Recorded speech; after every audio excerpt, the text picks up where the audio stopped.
네, 안녕하세요. 리테라이트입니다.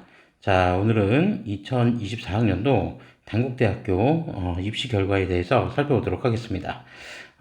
이제 단국대학교는 여기 죽전 캠퍼스에도 있고, 그 다음에 천안 캠퍼스에도 있는데, 오늘 이제 살펴볼 입시 결과 내용은 죽전 캠퍼스를 중심으로 해서 입시 결과를 좀 살펴볼 거고요.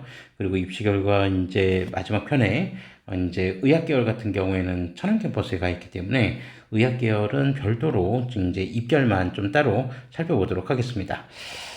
이제 원래 서울에 있다가 이제 죽전 캠퍼스로 이전한 지 벌써 시기가 꽤 지난 것 같은데, 그래도 뭐 아직까지는 서울과의 접근성이나 이런 부분들이 뭐 나쁘지도 않고, 또 학교의 역사나 전통이 오래 있는 대학교라서 이제 학생들 사이에서의 어떤 선호도는 여전히 높은 대학이다, 이렇게 좀 볼 수 있고요. 그리고 이제 그 입시 결과 지금 공개된 내용들 여기 한번 화면을 보시면 되게 이제 좀 작게 나와 있는데, 이 부분들 같은 경우는 조금 이따 이제 좀 확대를 해서 볼 거니까 뭐 너무 걱정하지 않으셔도 되고, 그 다음에 이제 여기 보면은 이제 뭐 몇 가지 이제 좀 자료에 대한 부분들만 좀 말씀드리면서 갈게요. 그래서 지금 뭐 여기 이제 그 카테고리들 먼저 보면 뭐 정원 구분, 그 다음에 전형 유형, 그리고 계열, 모집 단위, 그 다음에 2025학년도 모집 인원, 그러니까 올해 이제 모집 인원이죠. 그리고 이제 여기 2024학년도 지원 현황, 등록 현황, 그 다음에 최종 등록자의 학생부 등급, 그 다음에 백분위는 뭐 여기는 상관이 없으니까 됐고, 논술고사도 지금 학생부 종합은 뭐 필요 없으니까 됐고요. 추가 합격 순위가 나와 있는데, 좀 이따 이제 화면을 좀 확대해서 봐야 되기 때문에, 여기 추가 합격 순위는 따로 보진 않고 나중에 이제 여러분들이 자료를 좀 다운 받으셔서 요 내용들을 좀 추가 합격 순위 관련된 부분들은 좀 확인을 해주시면 좋을 것 같습니다. 그래서 요 관련 자료는 저희 리테라에듀 블로그에도 좀 올려놓을 거니까 이제 그 자료 저희 블로그 들어오셔서 이제 해당 자료들 좀 다운 받아 보시고, 그리고 이제 저는 이제 주요 내용들을 위주로 해서 이제 전년도 이제 입시 결과와 좀 비교를 해보면서 이제 어떤 변화들이 좀 있는지, 그리고 2025학년도에는 또 어떤 변화가 있는지, 이런 부분들도 한번 좀 비교해 보면서 살펴보도록 하겠습니다. 자, 그럼 지금부터 수시 모집 입시 결과부터 하나하나씩 차근차근 살펴보도록 하겠습니다. 자, 우선 그 학교에서 이제 공개된 자료에는 학생부 종합전형 관련된 입결부터 먼저 나와 있고, 그 뒤에 이제 교과전형 입결, 그리고 뭐 논술, 그 다음에 뭐 그런 기회 균형, 이런 전형, 그러니까 기타 전형들에 대해서 이렇게 순차적으로 올려져 있는데, 그래서 저희도 이번 시간에는 먼저 학생부 종합 전형부터 살펴보고요. 그리고 학생부 종합 전형이 끝나면 교과 전형 입결을 살펴보도록 하겠습니다. 자, 우선 이 내용들을 지금 살펴보기 앞서서 여기 2025학년도 변경사항이라고 해서 이제 친절하게 여기 이제 몇 가지 조금 제시를 해놨더라고요. 자, 그래서 지금 이제 이 관련된 내용들 조금만 좀 살펴보시고 이제 좀 가실 필요가 있는데, 우선 이제 모집단위 신설이 있습니다. 그래서 여기는 이제 좀 주목해서 보셔야 될 내용들인데, 특히 이제 그 단국대학교 이제 그 전형 지원을 생각하시는 우리 수험생들께서는 이 모집단위가 신설되는 모집단위나 또는 변경되는 모집단위 관련된 부분들은 반드시 좀 체크를 하고 가시는 게 중요하다라고 말씀드릴 수 있는데, 자, 여기 이제 보시면 뭐 광역화 모집 단위라고 해서 이제 퇴계혁신 칼리지, 그리고 인문계열 광역, 사회계열 광역, 소프트웨어 융합 계열 광역, 그 다음에 공학계열 광역. 자, 이제 이 부분들 이제 조금 익숙하신 분들은 익숙하실 수도 있고 좀 생소하신 분들은 생소하실 수도 있는데, 이렇게 이제 광역 단위로 모집하는 그런 학교들은 좀 제법 있습니다. 자, 그래서 요런 이제 그 계열별 광역 단위 모집, 광역화 모집은 보통 이제 한 학과로 이제 들어가는 게 아니라 그 계열, 그 계열의 이제 그 종합적인, 이제 부분으로서 이제 모집을 하게 되는 거죠. 그러니까 예를 들면, 여기 이제 인문계열 광역 같은 경우에 지금 여기 밑에 이제 보시면 인문계열 광역이라고 이제 써 있는데, 그러니까 인문계열 광역에 해당되는 이제 학과들이 예를 들어서 국문, 뭐 사학, 철학, 영미문학, 그다음에 뭐 요런 계열, 요런 학과들이 있다는 겁니다. 그러니까 일종의 이제 자유전공하고 좀 비슷한데, 그러니까 최소한 여기 4개 학과 정도에서, 즉 국문이든 사학이든 철학이든 영미문학이든 이런 쪽으로 학과를 딱 정해서 가는 게 아니라 인문계열 광역으로 들어가면 그쪽에서 이제 이 4개 학과 중에서 원하는 그런 학과들을 선택할 수 있게 그렇게 이제 지원할 수 있는 그런 모집 단위가 신설이 됐다는 겁니다. 그런 측면에서는 사회계열 광역도 있다는 거죠. 그래서 이 사회계열 광역에는 이제 뭐 법학이나 정치외교학이나 행정학이나 이런 밑에 학과들은 이제 선택할 수 있다. 그러니까 2학년 아마 올라갈 때 선택할 수 있게 그렇게 이제 마련이 되어 있는 그런 이제 모집 단위라고 보시면 되고, 자, 그다음에 이제 조금 주목해서 보셔야 될 게 여기 태계혁신 칼리지라고 하는 게 있는데, 요게 이제 올해 그 자유전공, 무전공 이제 확대하라고 해서 정부가 확대하라고 해서 각 대학들이 이제 방침을 내놓은 형태를 얘기를 합니다. 자, 그래서 여기 이제 우리가 흔히 아는 순수 자유전공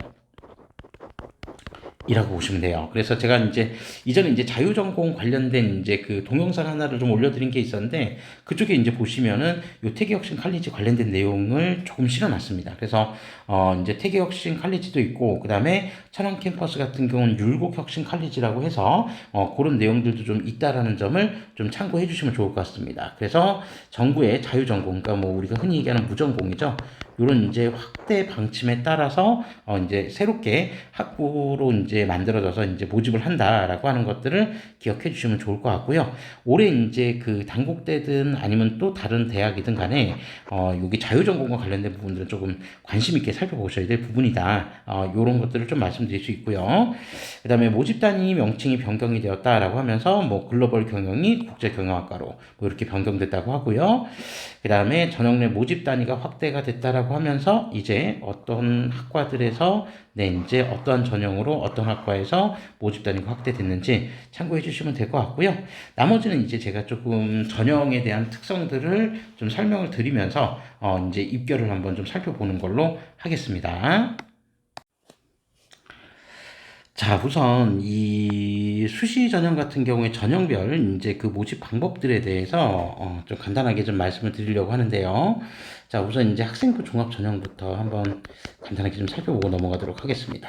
지금 이제 학생부 종합 전형부터 살펴볼 거기 때문에 학생부 종합 전형에 대해서 먼저 좀 살펴보면, 이제 뭐 다른 이제 뭐 그 고른 기회라든지 이런 전형들은 뭐 추가적으로 한번 관심 있는 분들 좀 살펴보시면 될 것 같고, 기본적으로 이제 뭐 전형 설명이 주된 이제 그 내용은 아니기 때문에 큰 틀에서 이제 가장 그 모집 인원이나 규모가 큰 두 가지 전형에 대해서 좀 말씀을 드리자면, DK 인재 이제 서류형이라고 하는 전형이 있고요. 서류형. 그리고 DK 인재 면접형이라는 전형이 있고, 그리고 소프트웨어 인재 전형이라고 하는 전형이 있습니다. 학생부 종합 전형에서 이제 모집 규모가 가장 큰 전형들인데, 뭐 아시겠지만 이제 서류형 같은 경우에는 기본적으로 서류 평가 100% 일괄 전형으로 평가를 하고요. 그 다음에 면접 평가 소프트웨어 전형 같은 경우는 단계별 전형을 합니다. 그래서 1단계는 서류 100%로 지원자의 3배수에서 4배수를 모집을 합니다. 그러니까 면접형은 이제 보통 4배수를 모집을 하고요. 그 다음에 소프트웨어 전형 같은 경우는 이제 3배수를, 이제 지원 인원의 3배수를 모집을 한다. 요렇게 좀 이제 보시면 될 것 같습니다.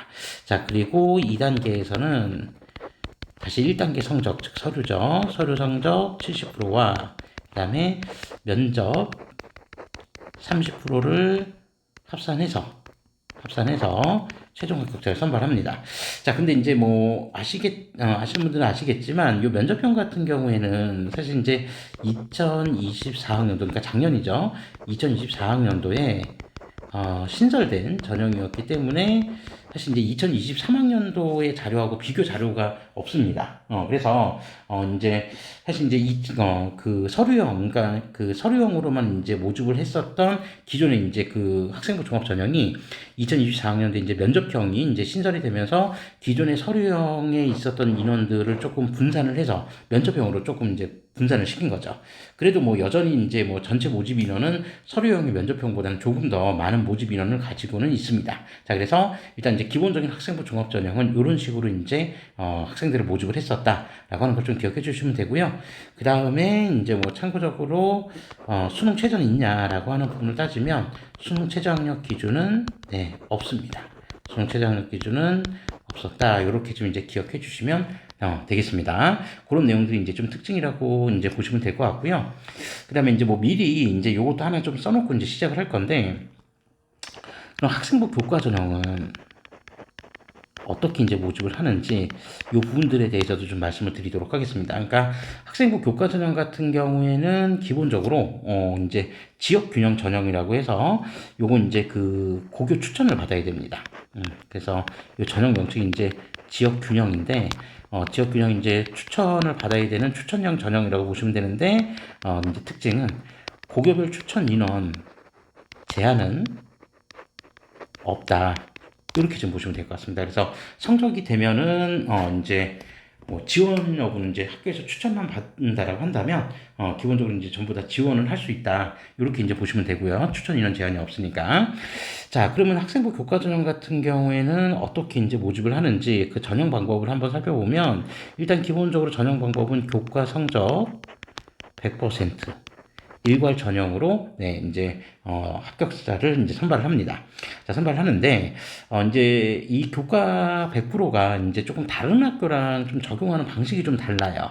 그래서 이제 뭐 어떤 식으로 이제 좀 다르냐면 보통 보면 이제 뭐 인문하고 자연 같은 경우에 반영하는 교과목들이 다른 거는 다른 학교들은 동일한데 근데 이제 문제가 각 과목마다 반영 비중이 좀 있습니다. 그래서 인문 같은 경우에는 국어하고 영어가 각각 30%씩 반영이 되고요. 그리고 수학하고 사회가 각각 20%씩 반영이 됩니다. 그래서 합산해서 총 100%거든요. 그래서 이제 국수, 영사 4개 과목이 이제 들어가는데 각각 그 과목들의 반영 비중이 조금씩은 차이가 있다. 이렇게 보시면 됩니다.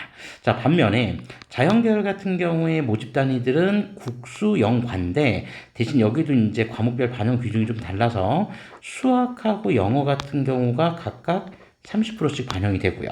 그리고 국어하고 과학 같은 경우가 각각 20%씩 반영이 됩니다. 그래서 이제 뭐 학생들이 이런 부분들을 이제 디테일하게 알지 못하면 그냥 내 성적 가지고 이 학교 지원할 수 없겠지라고 막연하게 판단할 수 있는데 그렇게 이제 판단하지 마시고 어차피 이제 제가 이런 부분들을 써드리는 거는 여러분들이 직접 계산하라고 해서 써드리는 게 아니라 이렇게 어떤 특정 영역의 반영 비중이 높은 그렇게 이제 그 전형이나 학교들이 있다. 그러면 이런 부분들을 이제 내 성적하고 이제 환산을 해서 반영을 하면 다른 학교들 이제 반영 성적하고 좀 다르게 나올 수 있으니까 오히려 단국대가 더 유리하게 나오는 경우가 생길 수도 있거든요. 그런 분들 포기하지 마시고 네, 요렇게 한번 성적 한번 입력해서 환산 내신을 한번 뽑아 보시는 게 좋다. 이렇게 좀 말씀드리고요. 그리고 또 건축 같은 경우는 또 달라요. 그래서 건축 같은 경우는 국어, 수학, 영어가 각각 30%씩 그다음에 사회 과학이 이제 10% 해서 이렇게 이제 좀 들어가는 경우들도 있으니까 어쨌든 이런 부분들은 한번 좀 참고해 보시는 게 좋을 것 같다라고 말씀드리고요. 자, 그 다음에 교과 전형은 수능 최저가 있습니다. 자, 수능 최저가 있는데 그 수능 최저는 또 어떻게 이제 형성이 되어 있냐? 일단 수능 최저에서 인문하고 자연하고 좀 달라요. 그래서 인문 같은 경우는 국수 영탐 탐구는 한 과목 들어갑니다. 자, 그래서 이 국수 영탐 중에서 2개 등급 합 6 등급 이내면은 네, 이제 조건을 충족할 수 있는 거고요. 그다음에 자연 같은 경우는 전년도 기준입니다. 국수. 근데 수학은 기하나 미적 둘 중에 하나를 선택했어야 됐고요. 그리고 영어 그리고 탐구는 과학. 그래서 요거 한 과목이 이제 반영이 됐는데 이거 4개 영역 중에서 합산 등급은 동일합니다. 2합 6등급 이내. 요 조건을 이제 충족했어야 됐다라고 좀 기억해 두시면 됩니다. 자, 그런데 이제 2025학년도에는요. 여기 이제 지정 과목들 있죠? 이 지정 과목들이 이제 2025학년도에는 이제 지정 과목이 이제 폐지가 됩니다. 그래서 이제 선택 과목은 좀 자유롭게 선택할 수 있게 되었다라고 하는 거를 일단 미리 좀 참고하시고 네, 기억해 두시는 게 좋습니다. 자, 그리고 이제 뭐 논술 같은 경우에는 논술 80%와 교과 20% 합산해서 이렇게 이제 또 성적을 추산하고요. 논술 전형은 수능 최저는 적용하지 않으니까 네, 수능 최저가 있는 전형은 일단 학생부 교과 전형이다라고 이렇게 생각하시고 네, 지금부터 입결을 한번 확인해 주시면 좋을 것 같습니다.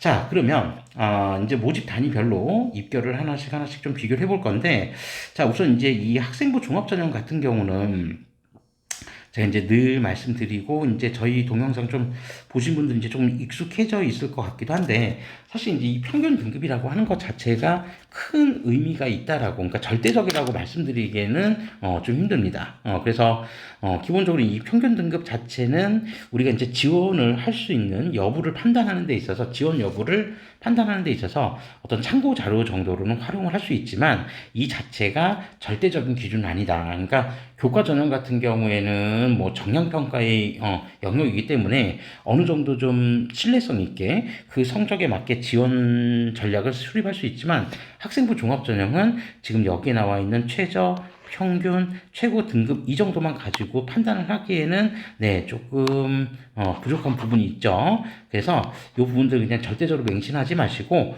어쨌든 그냥 지원 여부를 판단하시는데 참고 자료로만 좀 활용하셔라 라고 하는 부분들을 좀 말씀드릴 수 있겠습니다.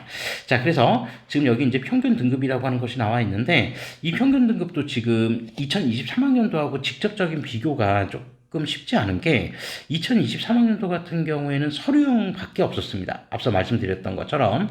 그러니까 그때 당시에는 면접형이 존재하진 않았기 때문에 모집 인원이 더 많았죠. 그래서 모집 인원이 많았기 때문에 실제로 요 정도의 어떤 그 성적들을 가지고 2023학년도하고 직접적인 비교를 하기는 좀 어렵다. 더더군다나 그런 이제 한계점도 좀 있다라는 점을 참고해 주시면 좋을 것 같습니다. 자, 그래서 지금 여기 이제 보시면, 자, 인문계열 광역 같은 경우 이제 신설 된 거니까, 여기 이제 2025학년도에 지금 신설됐다는 거예요. 자, 그래서 입결 데이터가 지금 없다라고 이렇게 보시면 되고, 그다음에 국문 같은 경우 지금 2.88, 사학 같은 경우 4.37이라고 돼 있는데, 뭐 극단적으로 이제 어느 정도의 차이였냐면, 2023학년도 같은 경우에 사학과 같은 경우 평균치가 2.64 정도 됐었거든요. 그러니까 그때하고 또 직접적으로 비교하기에도 좀 애매합니다. 그죠? 그래서, 여기 이제 나와 있는 자료들은 그냥 정말 참고 자료로만 활용을 하셔라. 그래서 전반적으로, 이제 예를 들어서 모집 단위하고 크게 상관없이 대략적으로 지금 단국대학교 학생부 종합전형에 지원을 해서 합격했던 수험생들이 평균적으로 한 몇 등급 정도가 됐었을까라고 하는 부분을 놓고 한번 판단을 해보시는 게 좋을 것 같다는 겁니다. 자, 그래서 지금 이제 한번 보시면, 여기 그 인문계열 광역 같은 경우는 그러니까 인문계열 같은 경우에 지금 요 정도 지금 성적들이 지금 나와 있는데, 대략 보면 지금 한 2점 후반대 정도가 나와 있죠. 그죠? 근데 평균치만 놓고 보면 또 전년도하고 비슷합니다. 그래서 대략 지금 인문 쪽 같은 경우에 지금 기준선은 2.6에서 한 2.8등급 정도, 여기 내외 선에서 일단 대부분의 합격자들이 좀 많이 몰려 있었다라고 하는 것들을 좀 파악해 볼 수 있는 그런 정도다라고만 이해해 주시면 되겠습니다. 자, 그리고 이제 사회과학 계열도 지금 신설이 돼 있었는데, 뭐 신설된 거는 이제 올해부터 이제 신설이 된 거니까 뭐 그런다 치더라도, 지금 예를 들어서 상경 계열을 제외하고 지금 한 요 정도까지 한번 끊어 볼까요? 상담학과 정도까지 한번 끊어서 한번 비교를 한번 해보면, 이 정도 이제 끊어서 먼저 비교를 해보면, 대략적으로 지금 평균 등급이 한 요 정도, 역시 지금 보시면 행정학과가 지금 한 3.24 정도가 지금 나와 있는데, 뭐 전년도에 한 3.06 정도 나왔거든요. 그래서 여기 같은 경우 지금 전년도하고 비교해 보면 평균점 자체는 조금 올라갔어요. 그러니까 이건 아마 이제 모집 인원이 조금 축소가 된 부분들이 있기 때문에 좀 올라가긴 했는데, 대체적으로 뭐 다른 대학들도 마찬가지지만 기본적으로 사회과학 계열이 인문 쪽에서는 조금 점수들이 좀 높은 그런 학과들이 좀 많이 포진이 돼 있기 때문에, 대략 요 정도 학과들 같은 경우에는 2.5에서 한 2.6등급 정도 내외선에서 일단 지원자들이 상당히 많이 몰려있지 않았을까, 그런 생각을 해봅니다. 물론 이제 이 중에서 또 일반적인 합격자들도 많이 결정이 되었을 것 같고요. 그래서 이제 면접 없이 이제 서류로만 봐야 되기 때문에 이런 이제 특징들이 좀 있다. 이렇게 좀 참고해 주시면 될 것 같고요. 그 다음에 이제 상경계열 같은 경우에는 지금 이렇게 뭐 요 정도 이제 좀 나와 있는데 여기까지 포함해서 지금 여기 이제 보시면 대략 한 2.78 정도 내외 선 정도 되겠죠. 그죠?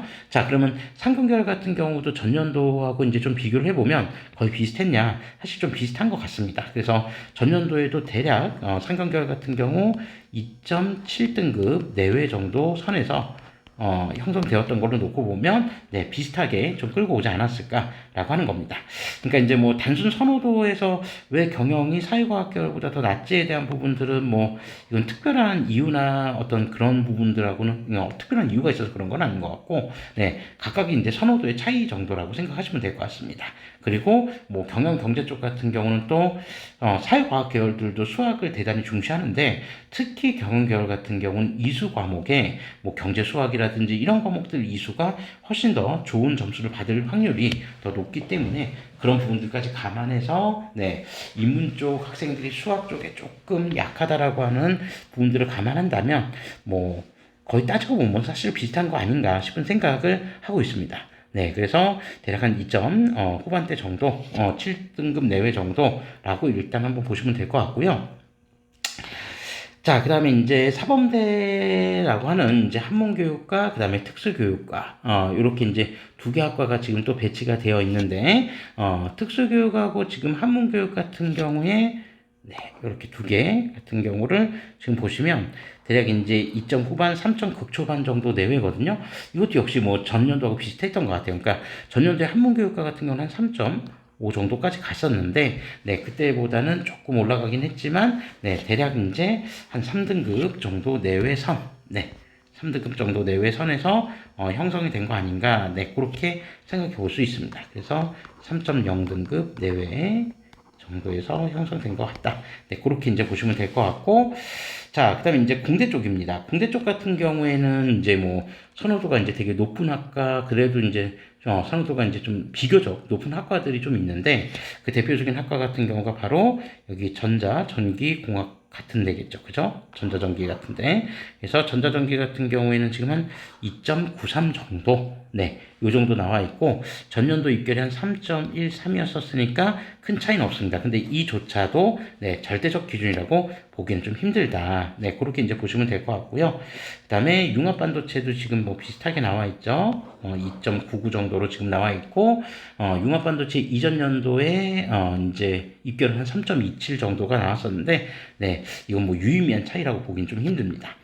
자, 그리고 화학공학, 기계공학 같은 학과들도 한번 좀 살펴보면 기계공학이 지금 대략 한 3.13 정도, 그다음에 화학공학이 지금 한 3.09 정도 나왔는데 이전 연도에도 3.42, 3.0이었으니까 네, 유의미한 차이라고 보기는 좀 힘들다. 네, 그렇게 좀 보시면 될 것 같습니다. 자, 그리고 자연계열 사범대인 수학교육과하고 과학교육과는 점수대가 좀 높죠. 2.4, 2.18 정도 이제 형성이 되었는데 이전 연도에도 2.38 그리고 네. 2.38이 2.68 정도 이렇게 나왔으니까 학생부 종합전형을 감안했을 때는 또 입결 편차가 그렇게 큰 건 아니었다. 네. 요렇게 좀 일단 살펴봐 주시면 될 것 같습니다. 경쟁률은 제가 이제 따로 살펴보지 않았던 게 모집 인원이 지금 좀 변동이 있었기 때문에 네, 경쟁률을 굳이 살펴볼 필요는 없을 것 같고요. 다만 이제 2025학년도 같은 경우에는 어쨌든 이제 면접형 서류형이 일단 이제 2024학년도 입결 데이터가 있기 때문에 경쟁률을 비교하는 거는 네, 좀 의미가 있겠지만 지금 당장 2023과 2024 경쟁률을 비교하는 거는 그렇게 큰 의미가 없는 것 같아서 이 경쟁률은 따로 살펴보지 않고 일단 넘어가는 걸로 하겠습니다. 자, 그런데 여기서 이제 조금 뭐 재밌다면 재밌는 거일 수도 있는데 하나만 이제 조금 살펴보고 넘어가면 제가 이제 그 자유전공학부 관련된 동영상을 이제 별도로 찍으면서 하나 이제 좀 말씀드렸던 게 도대체 이렇게 계열 모집을 하든 아니면 뭐 태기혁신 칼리지라고 해서 이제 독자적으로 이제 뭔가를 모집하든 간에 그러면 이렇게 모집을 하면 새롭게 이제 모집 단위가 등장을 하면요 도대체 이 모집 단위 인원들은 도대체 어디서 나왔을까? 이거는 그냥 기존 인원하고 상관없이 증원이 된 건가라고 생각하실 수도 있겠지만 그렇지 않고요. 각 모집단, 각 학과마다 모집인을 한두 명씩 빼가지고 이쪽으로 이제 만들더라고요. 그래서 이제 그 여기도 이제 보시면 아시겠지만 지금 이제 그 2024학년도에 지금 서류형으로 예를 들어서 공문이 지금 6명을 뽑았는데 2025학년도 같은 경우에 지금 모집 인원이 이런 식으로 지금 바뀌어 있거든요. 그죠? 그러니까 뭐 줄어든 데도 있고 안 줄어든 데도 있는데, 뭐 철학과 같은 경우 2명 뽑는데 2명에서 지금 더 줄일 수는 없으니까 제가 볼 때 여기는 안 줄인 것 같고요. 그 다음에 뭐 사회계열, 광역도 한번 보면, 뭐 법학 같은 경우가 원래 14명 뽑았는데 지금 8명으로, 그러니까 6명이 지금 줄었죠. 모집 인원이 적은 뭐 정치외교 같은 경우는 이제 줄이진 않았고, 그죠? 그 다음에 여기 도시계획 부동산학부 또 1명 줄이고, 그 다음에 미디어 커뮤니케이션도 지금 2명 줄이고, 뭐 이런 식으로 해서 그냥, 뭐 이런 표현이 맞는지 모르겠지만 십시일반으로 하나씩 하나씩 지금 모집 인원 줄여가면서 이렇게 이제 만들었다라고 하는 특성이 있습니다. 자, 그래서 이제 뭐 자유전공이 가지고 있는 일종의, 또는 이제 뭐 광역계열 모집이 가지고 있는 나름대로 이제 학생들 선택에 대한 장점은 뭐 분명히 적은 건 아닌데, 학교 입장에서 보면은 결론적으로 이렇게 되면 나중에 이제 2학년 올라갈 때 전공을 선택해야 되는 입장에 놓여 있는 학생들이 아무래도 이제 뭐 취업이든 선호도가 높은 학과 쪽으로 몰리게 되면 결론적으로 또 뭐 비인기학과, 선호도가 좀 낮은 학과들이 또 통폐합이 되는 그런 이제 문제점들이 생길 수 있다는 것도 사실은 좀 문제예요. 그래서 이 학과에 대한 어떤 이제 학과를 바라보는 입장을 너무 이렇게 경제나 취업 쪽에만 너무 매몰되어 있는 거 아닌가 하는 조금 그런 안타까움도 좀 있긴 합니다. 어쨌든 그런 부분들로 인해서 이제 좀 변화가 나타난다. 그래서 이런 광역 모집이나 또는 뭐 자유전공, 무전공 모집 인원이 늘어난다고 했을 때 다른 어떠한 모집 단위는 모집 인원들이 줄어들고 있다라는 것도 참고적으로 좀 생각해 보시고 지원하셔야 된다라고 하는 걸 좀 말씀드릴 수 있고요. 자, 그 다음에 이제 여기 조금 진한 음영으로 지금 표시가 되어 있는 이 전형들은 지금 이제부터 면접형 전형들입니다. 면접형. 그래서 이건 2023학년도에는 존재하지 않았던 그런 전형이었기 때문에 여기는 지금 2024학년도 자료가 이제 최초의 자료고, 이제 이 자료를 토대로 해서 2025년을 한번 짐작해 보면서 지원 전략을 수립해 보시는 것도 좋을 것 같습니다. 자, 그래서 이제 그 입결들 한번 이제 쭉 살펴보시면, 이렇게. 지금 이제 뭐 국문부터 시작해서, 여기 이제 조금 색깔을, 요 파란색으로 한번 칠하면서 한번 가볼게요. 지금 이제 국문, 사학, 그 다음에 철학, 그 다음에 영미문학. 자, 우리 이제 앞서서 그 위에서, 이제 서류형으로 살펴봤을 때, 이 위에 있는 경우, 그러니까 서류형에서는 대략 한 2.6에서 2.8 정도 된다고 했었는데, 보시면 아시겠지만 조금 입결이 좀 낮아졌죠. 서류형보다는. 그래서 뭐 모집 인원의 차이 때문일 수도 있겠지만, 가장 중요한 거는 서류 이외에 면접이라는 요소가 30%가 들어가 있었기 때문에 그런 요소들이 무시할 수 없을 정도만큼의 영향력을 발휘하기도 한다라고 하는 부분들을 좀 살펴보실 수 있을 것 같습니다. 자, 그런 점에서 보면 지금 사회과학 계열 쪽 같은 경우에도 뭐 법학부터 시작을 해서 여기 이제 사회과학 계열들도 한번 쭉 한번 살펴보시면 대략적으로 보면 한 3점대가 지금 다 넘어가요. 그러니까 사회과학 계열 같은 경우는 한 2.6에서 2.7 정도, 서류형에서는 그 정도가 나왔었는데, 여기도 지금 거의 2점 후반대나 3점 극초반 정도가 지금 하나의 입결처럼 형성되어 있다라고 하는 거를 살펴보실 수 있고요. 자, 그리고 지금 여기 이제 상경계열 같은 경우에도 이제 3점대로 넘어가는 이런 형태들이 좀 있습니다. 그래서 그럼 뭐 3등급 무조건 지원해야 되냐? 뭐 꼭 그런 건 아닌데 어쨌든 그냥 조금은 뭐 안전하게 좀 쓰고 싶으면 여기 지금 평균 등급들보다는 조금 더 높은 내신 성적, 조금 더 이제 그 높은 내신 성적에서 지원을 해보는 게 좀 더 안전하게 지원할 수 있는 구간이 생길 수 있다라고 하는 거를 좀 말씀드릴 수 있을 것 같습니다.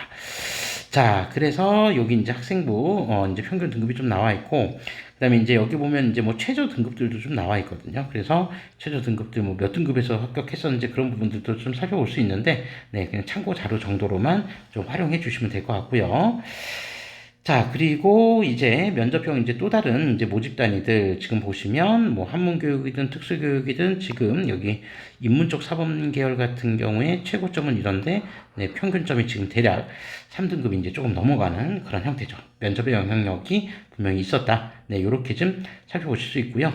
그 다음에 선호도 높은 전자전기 같은 경우에는 지금 3.33, 그리고 융합반도체가 지금 3.46, 그리고 기공, 화공 같은 경우를 한번 살펴보면 여기는 또 3.24, 한 2.86 정도.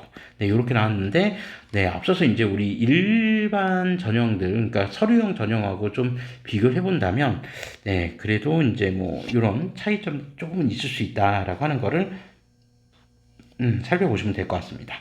그리고 수학교육, 과학교육 같은 경우에는 지금 2점대 중반 정도를 유지하고 있는데 이건 서류형하고도 뭐 거의 비슷하거나 조금 낮은 그런 형태를 유지했다. 네, 그렇게 좀 보시면 될 것 같습니다.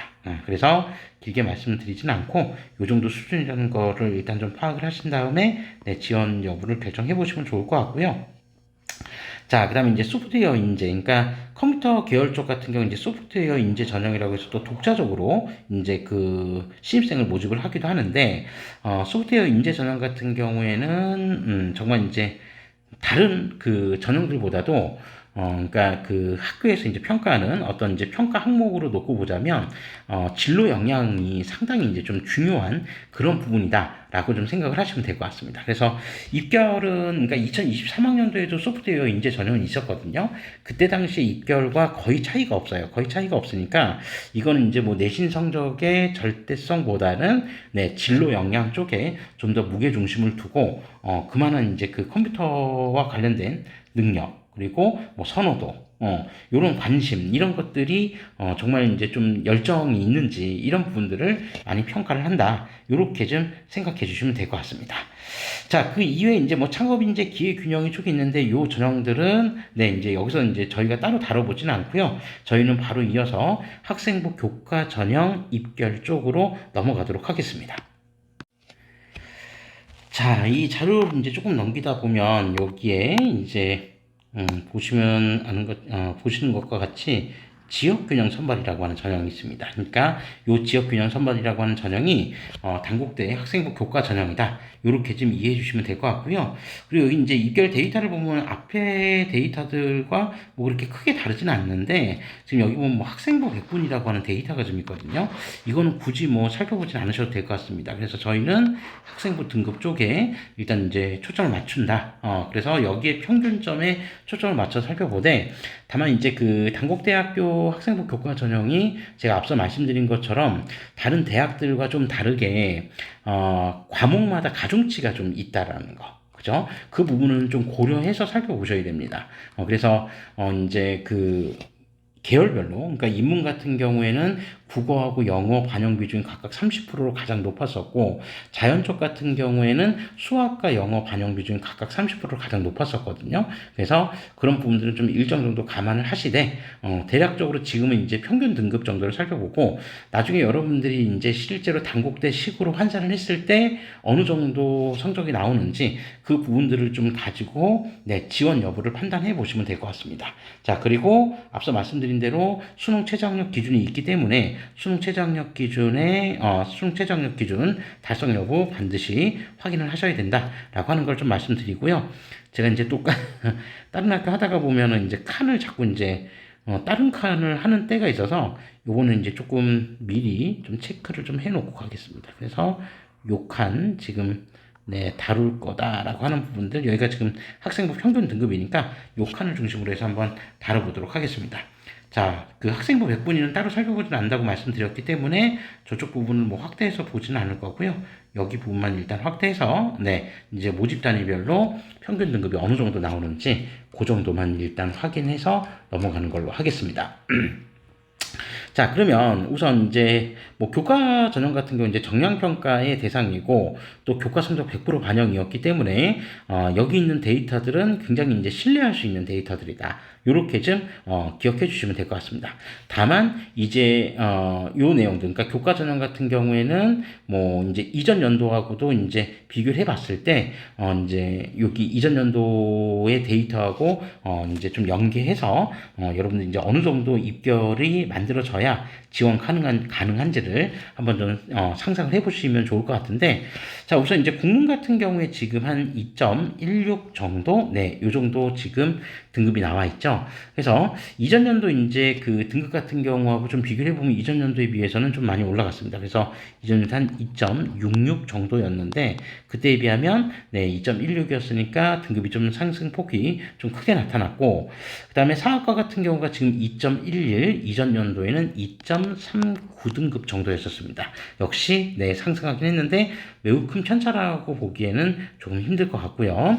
자, 이제 경쟁률 같은 경우도 한번 조금 비교를 해보면 네, 여기가 이제 경쟁률이겠죠. 네. 경쟁률, 지금 국문 같은 경우가 지금 13.5대 1인데, 이전 연도 경쟁률 같은 경우에는 대략 한 8.0대 1 정도 나왔거든요. 그리고 사학과 같은 경우에는 5.5대 1인데, 이전 연도 경쟁률 12.2대 1이었어요. 그러니까 그때에 비하면 오히려 경쟁률은 사학과는 떨어지고, 국문학과는 좀 올랐다. 네, 그렇게 보시면 될 것 같습니다. 자, 그리고 철학과 같은 경우가 지금 한 2.5, 그리고 이전 연도에는 2.66 정도의 입결 평균이 나왔었고요.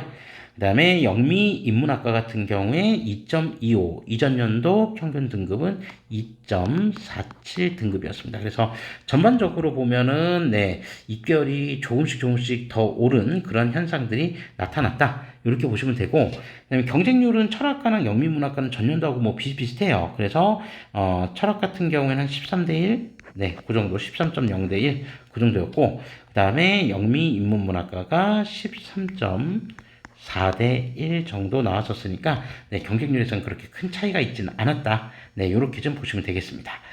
자, 그리고 사회계열 광역 같은 경우에는 자, 이제 교과 전형에서도 이제 신설이 되어서 이제 2025학년도부터 신입생을 모집한다고 하니까 여기도 역시 관심 있는 수험생들께서는 한번 잘 생각해 보시면 좋을 것 같고요.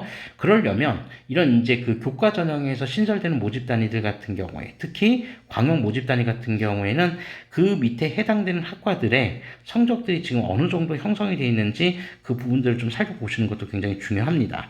자, 그래서 이제 대략 보면 요 정도까지일까요? 상담학과 정도? 네. 요 정도까지 입결을 가지고 한번 좀 비교를 해 보시면 저 계열 모집, 광역 모집이 어느 정도가 나올지 일단 이제 짐작을 해볼 수는 있겠죠. 자, 그래서 지금 이제 법학과부터 먼저 한번 살펴보면 법학과 같은 경우가 지금 한 2.35 정도 지금 형성이 되어 있죠. 2.35. 자, 이전 연도 같은 경우 2.21등급으로 네, 큰 차이는 있었다고 보기 좀 힘들고요. 그 다음에 행정학과 같은 경우가 지금 정치외교학과가 한 2.24 정도, 그리고 이전 연도 정치외교학과는 2.44 정도였으니까, 네, 조금 더 상승하긴 했지만, 네, 그렇게 아주 큰 편차가 발생한 것 같지는 않고, 정치외교 같은 경우는 좀 이례적으로 점수가 좀 떨어졌었습니다. 그래서, 정치외교가 아니라 행정학과죠, 행정학과. 행정학과가 지금 3.14 정도 지금 형성이 되어 있는데, 이전 연도 같은 경우에는 2.15로 굉장히 이제 사회과학 계열 중에서도 가장 높았던 그런 학과 중에 하나였는데, 어쨌든, 지금 2024학년도에는 3.14까지 내려왔어요. 그러면, 지금 행정학과 같은 경우가 3.14로 계속 갈 거냐? 그렇지 않을 것 같습니다. 이거보다는 지금 일단 점수는 좀 더 높아질 것 같거든요. 그래서 행정학과는 일단 보시면 입결도 떨어졌고 경쟁률도 지금 보시면 4.8대 1이잖아요. 근데 이제 이전 연도 행정학과 경쟁률이 8.4대 1이었었으니까 행정학과 같은 경우에는 그냥 뭐 무턱대고 2024학년도 자료만 보시는 분들은 그냥 조금 그냥 과하게 공격적으로 지원할 수도 있기 때문에 경쟁률이 조금 더 올라갈 수도 있고 입결은 제가 볼 때는 분명히 더 올라갈 것 같습니다. 그래서 3.14, 3점대로서 지원하는 거는 많이 위험하다. 그렇게 좀 생각을 하고요. 자, 그 다음에 도시계획 부동산학부는 2.33 정도 지금 나와 있습니다. 이전 연도 입결하고 비교해보면 2.40 정도였으니까, 네, 큰 차이는 없고요. 그 다음에 미디어 커뮤니케이션이 1.62, 미디어 커뮤니케이션 좀 많이 올랐더라고요. 그래서 이전 연도에 2.13 정도였는데 지금 1.62까지 올랐으니까 많이 올랐고, 경쟁률은 지금 5.89대 1, 이전 연도 경쟁률을 한번 비교를 해보면 이전 연도 경쟁률이 6대 1이었거든요. 그러니까 경쟁률은 차이가 그렇게 크진 않았는데 입결이 지금 좀 과하게 많이 오른 것 같습니다. 그래서 여긴 좀 입결 조정이 조금 생길 수도 있을 것 같아요. 그래서 미디어 커뮤니케이션도 좀 주목해서 보셔야 될 학과다. 여기보다 1.62보다 더 높아지는 거는 쉬운 상황은 아니거든요. 그래서 이 부분은 그러니까 보통 한 1.62 정도 나오면은 뭐 경희대도 쓸 수 있을 정도의 내신이기 때문에 수능 최저에서 좀 그 수능 최저 그 기준을 충족하지 못했거나 아니면 중복 합격해서 빠져나간 경우가 많았다라고 봐야 될 것 같은데 뭐 그 결과로 뭐 1.6이 나왔다라고 하는 것도 좀 이례적인 결과이긴 하네요. 어쨌든 네 여긴 좀 주목해서 보셔야 될 것 같고요. 자, 그 다음에 상담학과가 지금 한 2.59 정도. 네, 2.59 정도 나왔고, 이전 연도가 한 2.21이었으니까, 여기는 조금 하락했다. 이렇게 이제 보시면 되겠습니다. 자, 그리고 경제학과가 지금 2.62, 이전 연도에 경제학과 평균은 2.34 정도 됐었고요. 그리고 무역학과가 지금 한 2.25, 무역학과는 비슷했습니다. 이전 연도에도 한 2.32 정도 나왔으니까 네, 비슷했고 그 다음에 경영 같은 경우가 지금 2.48 여긴 조금 하락했네요. 이전 연도 2.14 정도였었으니까 여긴 조금 하락했다라고 보시면 됩니다. 자, 그래서 지금 이제 대체적으로 여기까지 지금 인문 쪽 지금 인문대학부터 시작해서 대학적인 경영 계열까지 한번 보시면 아시겠지만 기본적으로 이제 뭐 약간 편차가 좀 있기는 한데 거의 대부분 다 지금 2점 초반대 등급 정도를 네, 유지했었다라고 하는 부분들을 좀 살펴보실 수 있죠. 그죠? 그래서 뭐 1점대까지는 이제 조금 안정대라고 보시면 되고, 그 다음에 1에서 2.2 정도 사이 내외에서 네, 어느 정도 이제 형성이 될 수 있다라고 하는 것들을 네, 확인해 보실 수 있습니다. 물론 이제 그거보다 더 낮은 경우도 합격할 수도 있는데, 어쨌든 뭐 그냥 안전하게 좀 지원하려면 2.1 또는 2.2 정도 내외선, 네, 그 정도라고 보시면 될 것 같아요. 수능 최저학력 기준이 매우 높은 기준은 아니기 때문에, 네, 이 정도 수준이면은, 네, 일단 지원을 한번 고려해 볼 만하다. 뭐, 추가까지도 충분히 노려볼 수 있다. 네, 그렇게 좀, 생각하시면 될 것 같고요. 그리고, 이제 뭐, 한문교육이나 특수교육과 같은 이런 학과들은 지금 한 2.5, 2.75 정도, 네, 그 정도 이제 형성이 되어 있고, 이전 연도에도 뭐 비슷비슷했습니다. 그러니까 뭐 한문교육 같은 경우에는 지금 이전 연도가 한 2.78 정도였고, 지금 특수교육은 좀 많이 떨어졌네요. 2.29 정도였었는데, 그때보다는 좀 많이 떨어졌다. 요건 이제 확인하실 수 있고, 자, 그 다음에 전자전기 융합반도체가 각각 2.32, 2.44, 이전 연도 2.4, 그리고 2.48이었으니까, 네, 거의 변화 없이 비슷비슷했다. 이렇게 보시면 되고요. 자, 기공과 화학공학 같은 경우는 2.3 정도를 지금 유지를 하고 있었는데, 이전 연도의 기공은 2.61, 그리고 화공은 2.2. 화공이나 이제 뭐 다른 학교들에서도 말씀드렸지만, 화공과 생공은 당분간은 그렇게 점수가 떨어질 것 같지는 않기 때문에, 네, 대략 한 2.1 정도 내외 수준이면은 한번 지원을 고려해 볼 만하고요. 기공 같은 경우에는 약간 좀 편차가 좀 있더라고요. 이건 다른 학교도 그렇고. 그래서, 어쨌든 지금 한 2개년치 평균치 안에서 한번 이제 지원 여부를 결정해 보시면, 네, 어느 정도 좀 윤곽이 좀 나오지 않을까. 그렇게 이제 생각을 하고요. 자, 그리고 이제 건축 같은 경우가 지금 한 2.22, 그리고, 그러니까 건축학도 있고 건축공학도 있는데, 건축학은 2.29, 그 다음에, 네, 건축공학이 지금 2.66 정도, 네, 이렇게 이제 형성이 되어 있네요. 이전 연도하고 좀 비교를 해보면, 이전 연도 이제 건축학 전공 같은 경우가 한 2.73, 이전 연도에 비하면 좀 많이 올랐네요. 그리고 건축공학이 한 2.56 정도였었기 때문에 여기 이제 좀 비슷했다. 이렇게 이제 보시면 되고, 자, 그리고 인기도가 대단히 높은 이제 여기 컴퓨터 공학 계열 쪽으로 좀 들어가 보면, 자, 소프트웨어 학과가 지금 2.19, 이전 연도 2.32였습니다. 그때에 비하면 좀 올랐고요. 그다음에 컴퓨터 공학 같은 경우가 2.16, 그리고 이전 연도에 2.27이었으니까 그때에 비해서 조금 더 올라긴 했습니다. 그죠? 자, 그 다음에 통계 데이터 사이언스가 2.37, 이전 연도에 2.54. 점점 점수가 좀 올라갔고요. 자, 사이버 보안은 2.49, 이전 연도 2.55. 네, 그랬으니까 비슷비슷했다. 그리고 수학교육과는 1.99로 전년도하고 동일했었습니다. 평균치는. 그리고 과학교육과 같은 경우는 2.44, 이전 연도에 2.21이었으니까 조금 소폭 하락했다. 이렇게 좀 보시면 될 것 같습니다. 자, 그래서 이제 대략적으로 뭐 인문이든 자연이든 그렇게 제가 볼 때 편차가 그렇게 크진 않았던 것 같고요.